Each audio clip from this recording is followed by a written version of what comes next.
आमच्या गावाकडे पाऊस पडलाय बरं का भावानं बहिण आले मी इकडं आपल्या फेरफटका मारला रानामध्ये. मला चला फेरफटका मारून यावा थोडा.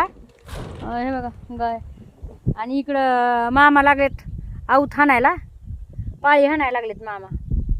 आता हे जे ढेकळं आहेत का हे सगळे आता हे ढेकळं फोडते ना आता हे, कारण की आता उद्या चला आपला सरकी लावायची बघा. तर थोडा पाऊस पडलाय, मामा म्हणले की ताई आपल्याला सरकी लावायची.